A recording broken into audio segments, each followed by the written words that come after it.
Hey, good morning, everybody.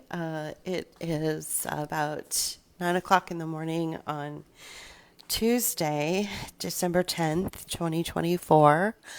I am just popping on here really quickly to discuss further why we're leaving all of the Meta brands, all of the Meta platforms. That includes Facebook and Instagram and WhatsApp and any other brands or platforms that Meta Corporation owns. The the the genesis of social media has, in my opinion, gone from something that seemed pretty ordinary and pretty expected, like in the 21st century, to something that has become sort of grotesque and appalling as we get further into the 21st century. So, originally, now this is what this is how the story goes, and let's focus on Facebook first, because Instagram and WhatsApp and some of the other platforms were sort of absorbed into the Facebook family, so to speak. So you know that somebody created Instagram and then it was purchased by Facebook and purchased by Meta. So that's kind of how things go is and if I go all the way back to like the early 2000s, during the dot-com boom, I was living in San Francisco, and let me just give you a little bit of an idea of what I'm talking about. I was living in San Francisco, and at the time I was 29, and there were people younger than me that were saying things like, I've started this company. I'm myself and some of my college buddies got together and we formed a startup. And that startup is being purchased for $10 million. dollars. And so now at age 26, I can retire. So those were the conversations I was having, like when I would go to house parties, and I was still scraping along, working my slave wage job, my wage slave job. So this was really, really, if you're not in the technical world, if you're not in the tech world, but you're not working in it, but you're a part of it because you're experiencing it, but you're not benefiting from it, it can be really frustrating. So those were the kinds of conversations I was having.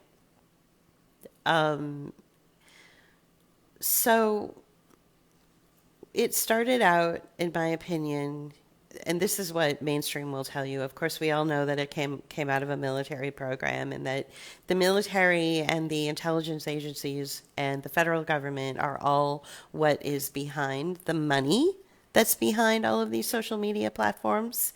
That's where the money is, and then of course you get outside investors and stakeholders that are, like for instance, Uber is mostly owned by a Saudi prince. How's that?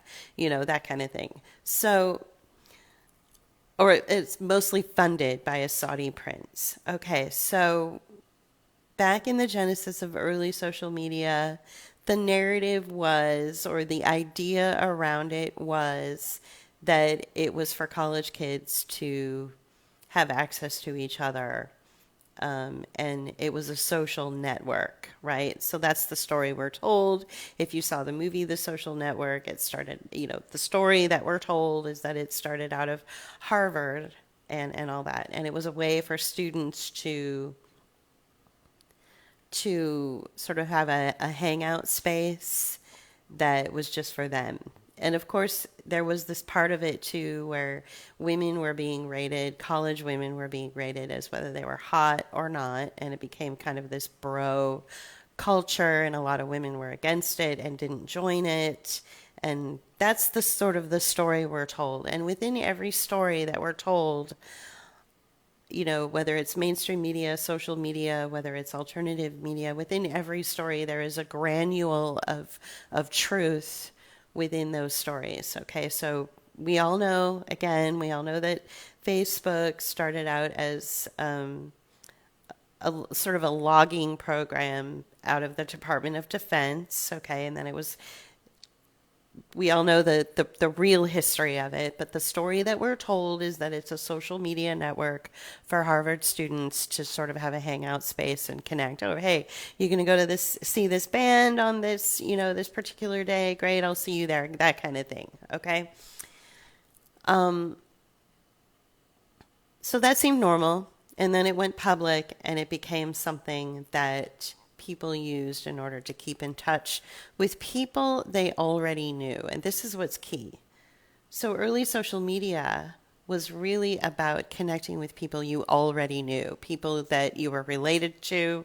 Like, you grew up in a city or in a town or in a suburb, and you decided to move 3-4 hours away from your entire family and your entire social network. So you moved away and you said, hey, no problem, we can still keep in touch through Facebook. And so that's what it was originally designed for. These social media platforms was a way to keep in touch with people that you already knew, people that you were already connected to, people that you were friends with, that you grew up with, your cousins, your grandma, your aunts, your best friend, your college roommate, people that you developed a real life connection with, whether it was born into a family or whether it was a real life connection you made through work or through school or other, civic arrangements, but then you moved on, but you wanted to keep in touch with them. That's what social media, and for me, that's where it stopped. Like, to me, that's where it should have stopped. Like, it should have stopped at that point. So there's all sorts of weird moral questions and weird ethical questions that come up as it continued on, as the genesis of it and the evolution of social media continued to move forward into our culture, that I started to question very seriously what was really happening. And so I had a social media account for a couple of years. I was late to the party. Okay, so JP was early to the party. He was one of the first um, people to get onto Facebook. One of the very first people to get onto Facebook. Like I said, the story was that it was originally, a social network program for Harvard, and then it went public for the rest of the world. He was one of those first adopters, one of those first users on social media. So we're talking, probably maybe a 15 or more year relationship with Facebook. I mean, there are memories that come up in his feed, on his Facebook feed, that says, this is your memory from, 2004 or something, and it's 2024. So that's 20 years, right? And it was back when Facebook was really just a place that not too many people were on it. And it was like maybe your coworkers or people that you were friends with were on it. Okay, so, but for me, I was way late to the party. I don't think I actually started a social media or a Facebook account until, like, I met JP in 2012, so maybe as late as 2009, so just a few years before I met JP. At any rate, it was originally designed, in my opinion, this is what the narrative will tell you. It was originally designed so that people who were separated from each other, who already knew each other, friends, coworkers, college roommates, grandma, aunts, grandchildren, nieces, nephews, so that you could connect. So it was supposed to be a way to stay in touch with and see the life of and the progression of the people's lives that you were no longer living around. So again, it was a platform for people to connect who already knew each other. And to me, that's where it should have stopped. Like, it should have just stopped there. But somehow, for some reason, and this is why I originally got off of it, I was only on it for a couple of years, got kind of weirded out by it and shut down my entire original social media account and then recreated another one back in 2016 or so because of the platform that you're listening on right now, which is called Book of Hours. So, Book of Hours was created to diagnose, armchair analyze, break apart prevailing narrative, whether it was about elections or culture in general, education, health, whatever. We had an interesting and different and creative perspective on things based on our real world experiences, our actual lived experiences, and it was different from what the prevailing narrative was, and it just sort of felt like it was our moral duty to create this platform called Book of Hours and inject some kind of sanity or some kind of alternative messaging outside of prevailing narratives and even outside of social media narratives. So I reluctantly recreated the account so that I could recreated my personal account so that I could manage this account, which is Book of Hours, which is where I'm streaming to right now on Facebook. So, but the platform, which was originally designed for people to stay in touch with people that they already knew, somehow became a place for groups and people who didn't know each other and had never met in person to suddenly connect, and they intersected in their worldviews, and suddenly they found themselves connected to hundreds, if not thousands, of people who had a similar worldview than them. If you go to my personal Facebook page, I have 200 friends. JP has 5,000. So that's because he's been on it longer, and it became one of those things where it's like, oh, he's friends with this person in real life, and they have 5 friends that tend to like what JP is saying. So even though JP has never met them, he's going to friend them. Or they're going to friend request him, and he's going to connect with them. And suddenly, you, the users, and all of us are connected with people that we've actually never met in person. Okay, I guess that's okay. Morally, there's some weird ambiguity there. There's some weird gray area there. I have a problem with strangers. Strangers have to really prove themselves to me. I have problems with people that I know in person where they're constantly failing me. Constantly. So it's bad enough that people in real life, for me personally, are constantly failing me and disappointing me. But to have a bunch of strangers that I don't know, hovering all over my account is kind of, it's even more weird for me. Okay. Now that's just me personally. I'm just really hard on people. So, you have to take everything I say with a grain of salt and understand that it's through that lens that, which informs our decision, right? So suddenly it's no longer about connecting with grandma because you moved, 2,000 miles away and you miss her. But it's now connecting with a bunch of strangers who you're not exactly sure what their background is. You're not exactly sure who they really are. But there are certain worldviews where you intersect, and so you think they must be okay. So everybody is suddenly connected to each other, but they're not really really connected to each other because they don't know each other. They didn't grow up together. They weren't college roommates. They don't know each other. They just have one or two worldviews where they intersect, and that's it. And I'm thinking, okay, well, as long as users have the capacity to understand that there is some level of emotional distance and some level of a non-committal attitude that you have to have with these other users where you intersect, but you've never met them, then I guess that's okay. I guess it's okay. It's starting to get into that really uncomfortable space for me. Okay, I'm just telling you the progression and the genesis of Facebook, and also the progression and evolution of my own personal viewpoint of it as it moved along into where we are now. So I'm like, wow, this is kind of strange, but that's okay as long as users, we're all adults, as long as users are aware that there's a certain amount of distance, a certain amount of pulling back from users that you're strangers with, but you could still intersect on these one or two ideas or worldviews. That's okay. Well, it went from that to suddenly, if you don't have my worldview, and if you're not part of my way of thinking, and if you don't agree with me, then you're blocked.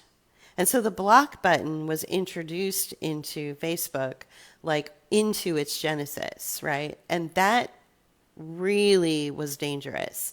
That's when people started feeling like physically and emotionally traumatized through their experience. And I'm thinking to myself, okay, if people are having an experience and that experience is causing them to be physically or emotionally traumatized, and it's a wound that they carry when someone has blocked them, then maybe that's not the place for them. Maybe they should get off of the platform and not be around a place that causes them trauma, right?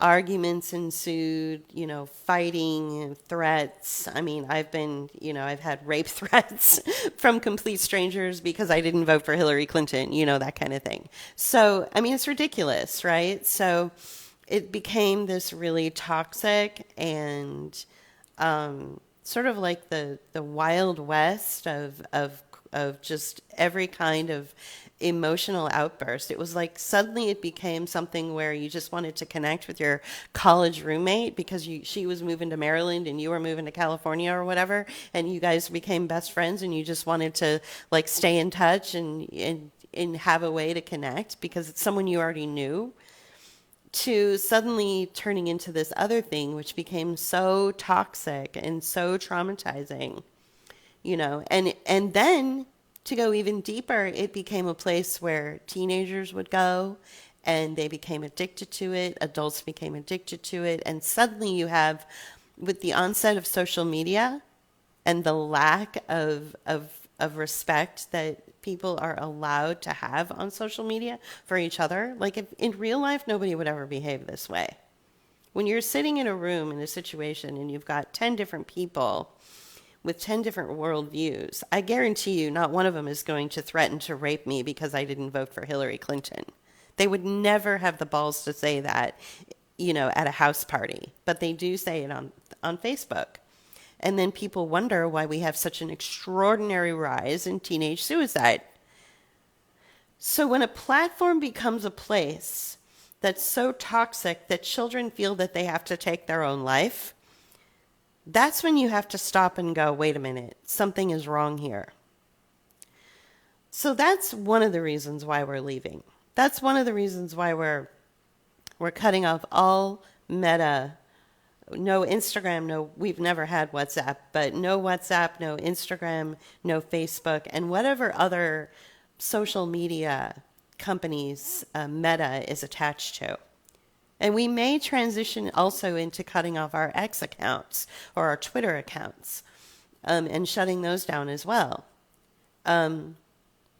But we haven't decided yet. It's piece by piece. And so we made the decision that as of December 31st, we're going to get off of Meta, which is all the brands that they hold under their corporate logo, which is Facebook, Instagram, WhatsApp, all of them.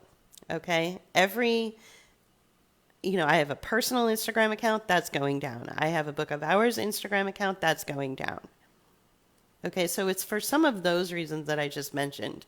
The genesis of social media, what it has become, it's become so toxic and so scary and so wild, wild west that people are actually dying because of it. And that's when I have to go, okay, it's got to stop. Like, I can't be a part of this anymore.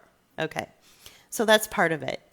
Another aspect, another reason, another explanation as to why we might be exiting the platform is because we've grown.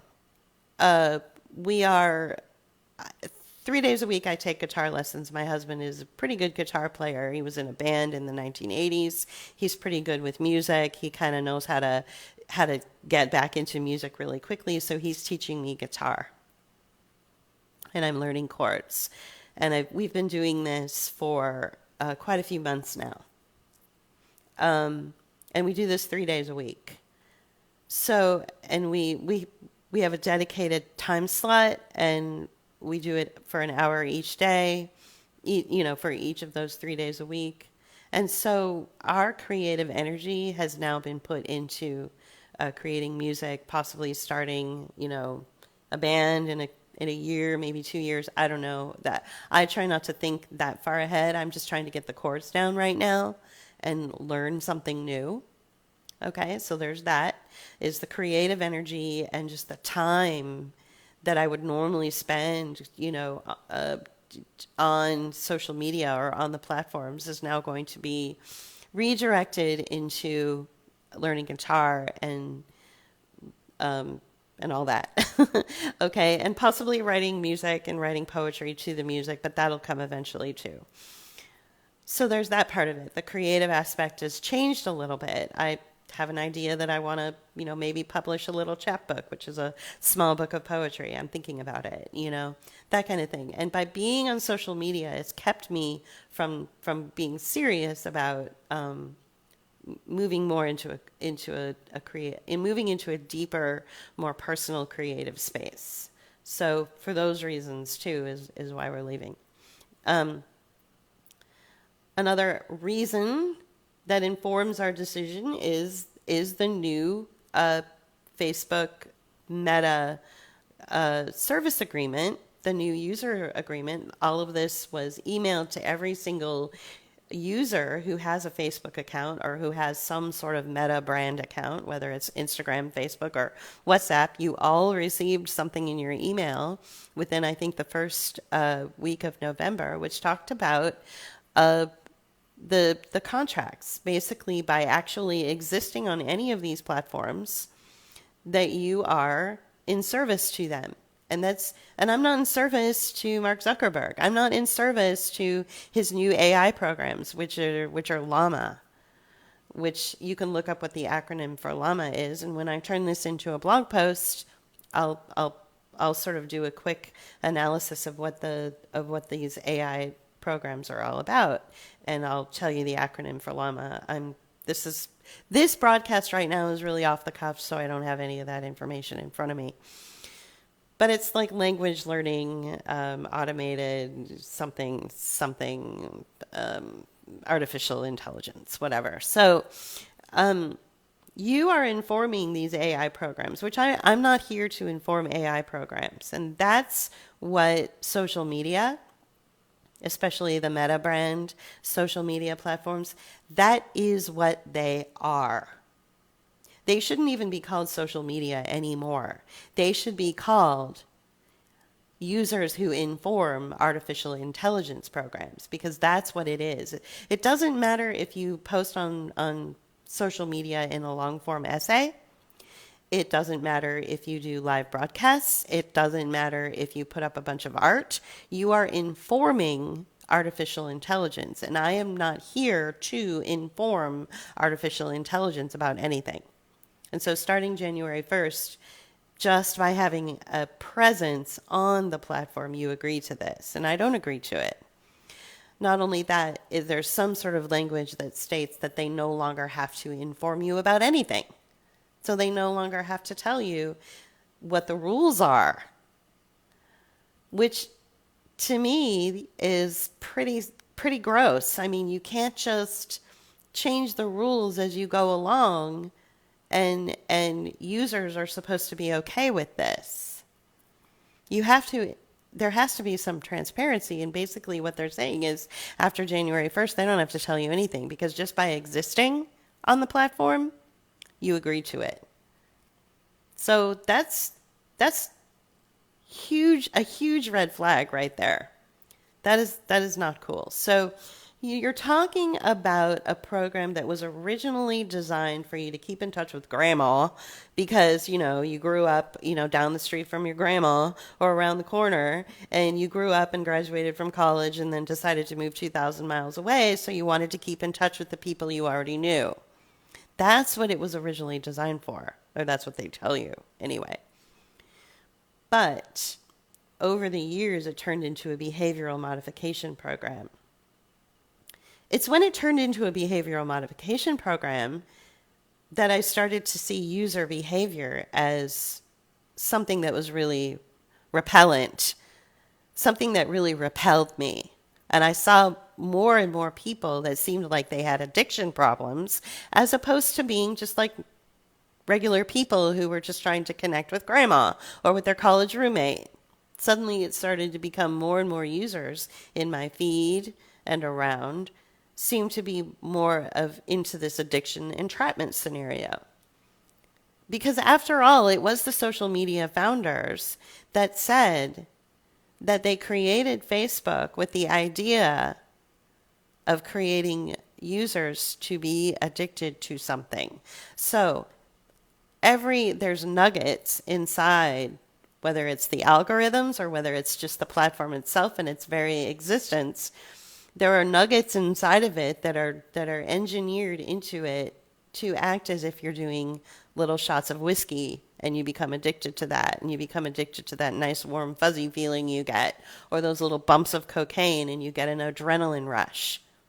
They knew that they were incorporating these addictive entrapment scenarios into the engineering of the thing from the very beginning. This is their words, not mine. This is from Sean Parker and Chamath Palihapitiya. They knew that they were doing this, and they were making billions of dollars by creating addicts. They knew that they were doing this, and they decided to set aside their ethics and set aside their morals, and they did it anyway so that they could become billionaires off of your addiction. Nobody wants to be called an addict, but that's what's happening. And one of the best ways that you can tell that you're an addict is if you have this thought. And this is going to offend every single person I know. But if you have this thought, and I too have been guilty of saying it, but then retracted it, and I'm retracting it again. But this is the thought. I'm so glad that a whole bunch of strangers that I've never met are my best friends. You guys give me a reason to get up in the morning. You guys give me a reason to live. All of these connections that have similar worldviews to me, you guys mean more to me than anything. You've carried me through the most difficult aspects and the most challenging parts of life, especially over the last 4 or 5 years. For complete strangers. To me, those are addict words. To me, that sounds like somebody who suffers from some kind of addiction. And that's hard for people to hear. And that is where my conversations would be going if I were to stay on Facebook.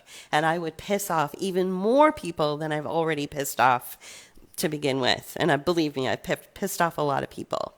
So I can't stay in a place where people have that kind of belief system, where they say things like, you, thousands of strangers that I am not connected to, you are my best friends and give me a reason to live. That's not healthy. That's not human. I mean, in my opinion, right? I'm just a quasi-social anthropologist over here doing an armchair analysis. I'm not even qualified to make blanket statements. But in my opinion, that's not healthy. That's not healthy for your emotions. It's not healthy for your brain. It's not healthy for your body. It means that you are stuck in a trap. You're in an addiction entrapment scenario that they planted. It's not your fault. The founders, Zuckerberg and all of his engineers and how they were trained, Palihapitiya, Parker, and a whole slew of other assholes that started Facebook and started all of these social media platforms. They made sure that the engineers put in the little bumps of cocaine, the little drops of whiskey, the little, addiction entrapment messaging in there to keep you coming back. One of the best ways to appeal to a user is vanity. And it's the vanity that they tapped into. So vanity is actually also where it's at, and one of the reasons I'm getting off Facebook, one of the reasons I want to get off Facebook. You get a rush of of self-esteem. You get a bump in your self-esteem when people engage with your posts, when they engage with your photos, when they engage with your Instagram, when they engage with your TikTok, when they engage with your Twitter, your Facebook, all of it. You get a rush. You feel like somebody. You feel like you are something and someone, and your self-esteem skyrockets. And so ultimately, what it comes down to, and I hate to sound religious or even Catholic about this, is that it appeals to your vanity, your sense of vanity. And that's one of the 7 deadly sins, right?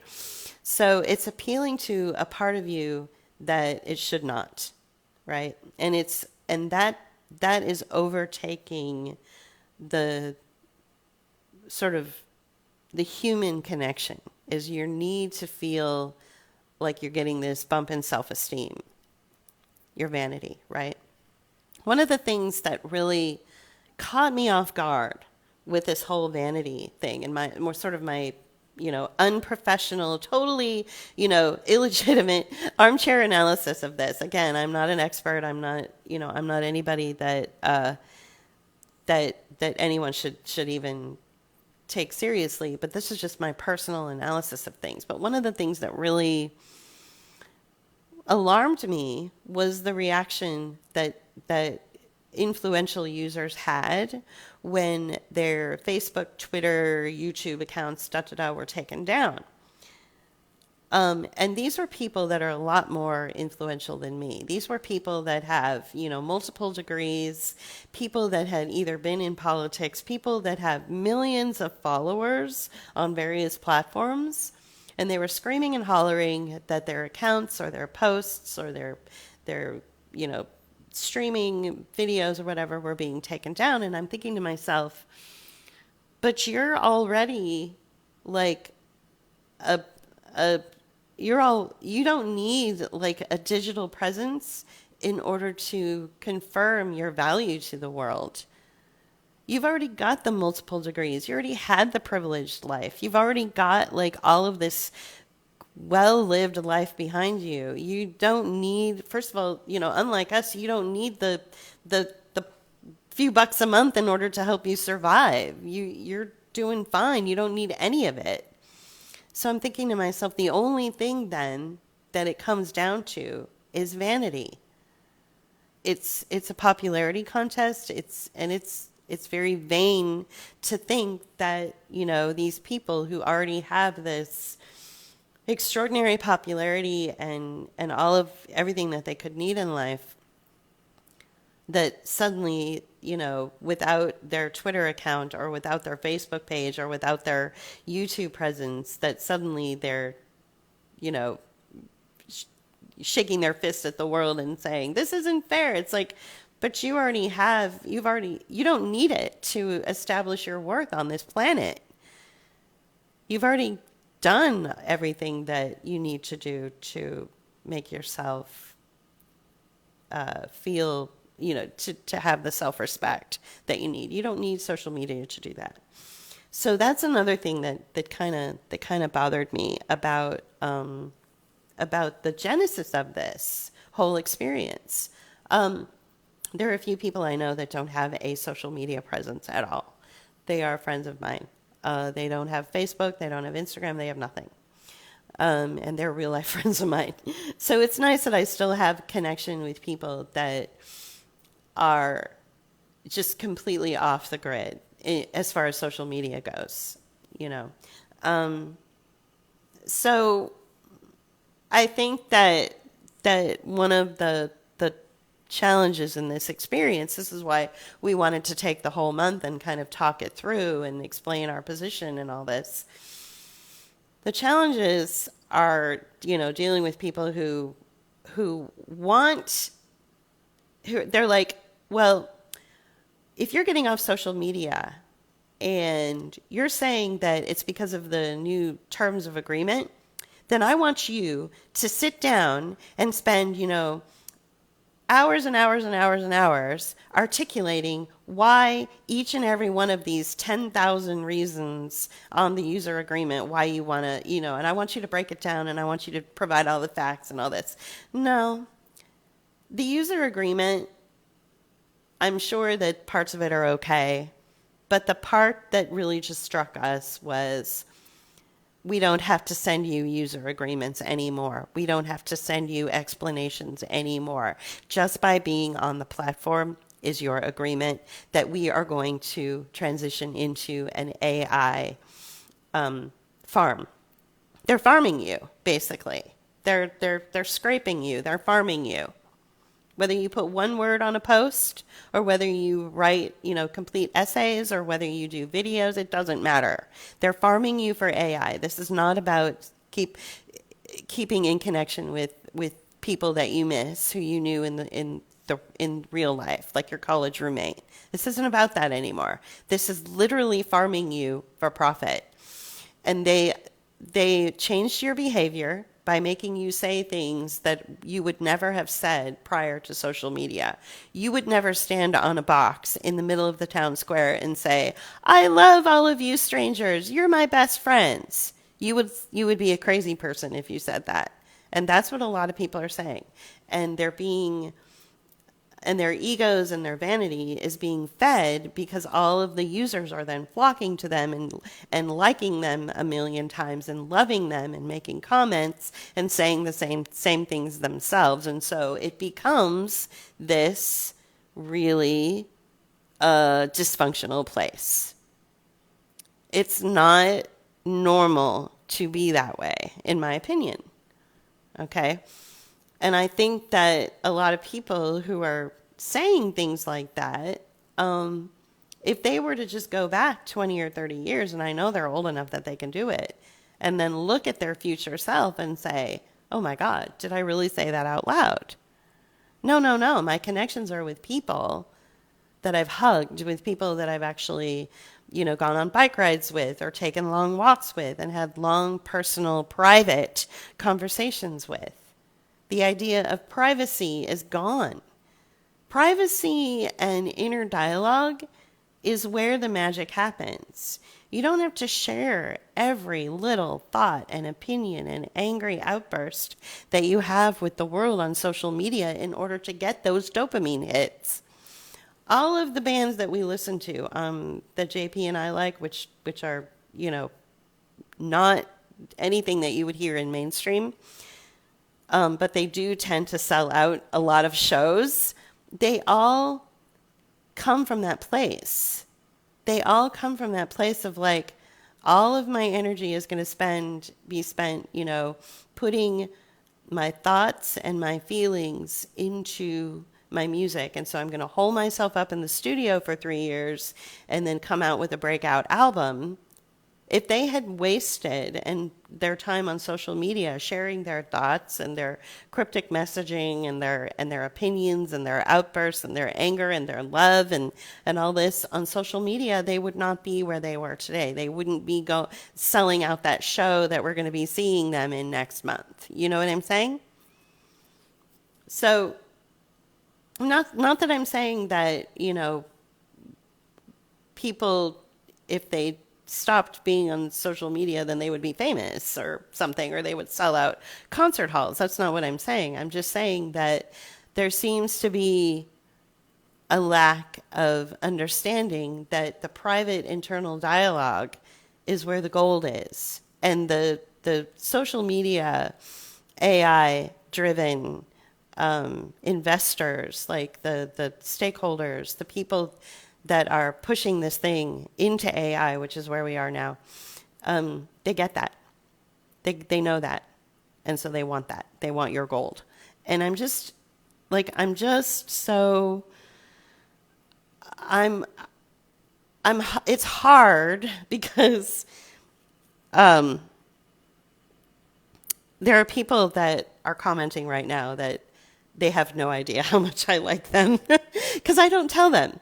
Um, their talent is extraordinary. Their thoughts and feelings and much much of this is where it gets complicated too. And then I'll try to wrap this up because I have a low battery. But so I've had these connections through Facebook with people that I've never met before, and I'm like, these are really special people. One of them I met in person, and even though, it didn't really work out and all that, the fact is they are very special. They have extraordinary talent in ways that I think would make a huge difference in the world. And it goes for the same with some of the people that I've never even met too. There's a few people that I'm just like, JP and I have conversations about these people outside of social media, like when we're having our coffee in the morning or when we're fixing dinner, we talk about them. I wonder how they're doing. I hope they're okay. I hope that they can continue the success that in their life with the thing that they're talented at, whether if it's drawing or cooking or gardening or whatever. And we have these private conversations. So I'm not saying that every connection is a bad one because it's or that it's dysfunctional or that it shouldn't be happening. I'm grateful for the few people that I have met. So I want to put that out there as well.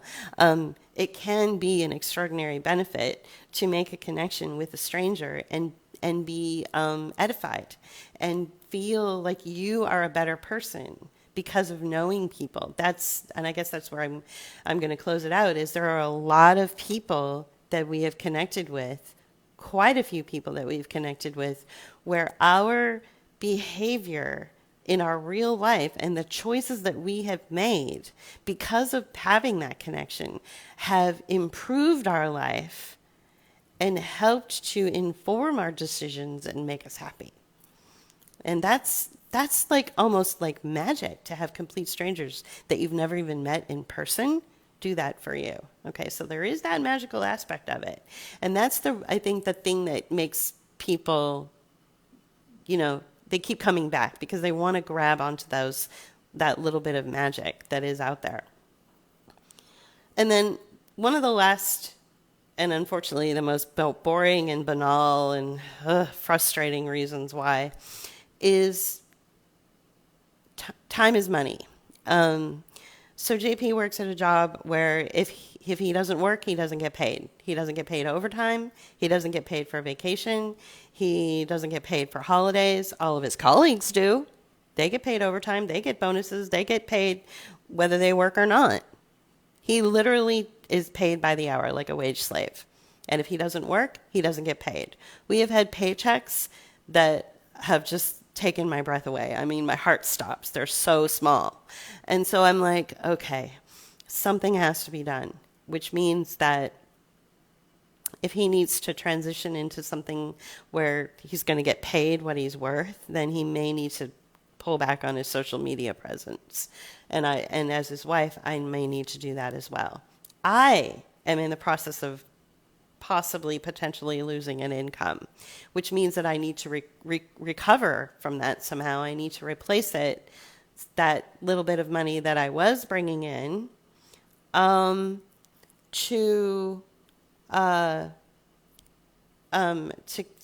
offset it, right? So if I'm losing it, I've got to replace it somehow. So who knows what that involves?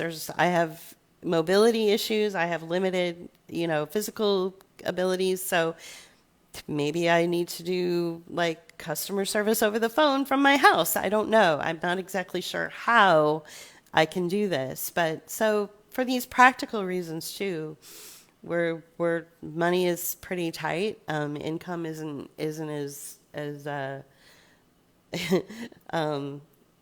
isn't great. So we're going to have to replace that somehow and figure that out. And I think one of the best ways we can do that is by removing ourselves off social media. So there is that as well.